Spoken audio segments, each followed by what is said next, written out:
కొణిదెల పవన్ కళ్యాణ్ అనే నేను శాసనసభ సభ్యుడిగా ఎన్నికైనందున శాసనం ద్వారా నిర్మితమైన భారత రాజ్యాంగం పట్ల నిజమైన విశ్వాసం, విధేయత చూపుతానని, భారతదేశ సార్వభౌమాధికారాన్ని, సమగ్రతను కాపాడుతానని, నేను స్వీకరించబోయే కర్తవ్యాన్ని శ్రద్ధాశక్తులతో నిర్వహిస్తానని దైవ సాక్షిగా ప్రమాణం చేస్తాను.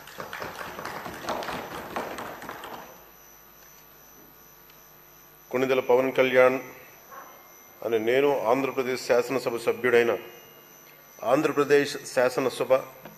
సభ్యుడైన కొణిదెల పవన్ కళ్యాణ్ అనే నేను సభా నియమాలకు కట్టుబడి ఉంటానని, వాటిని అనుసరిస్తానని, సభా మర్యాదలను పాటిస్తానని, సాంప్రదాయాలను గౌరవిస్తానని దైవ సాక్షిగా ప్రమాణం చేస్తున్నాను.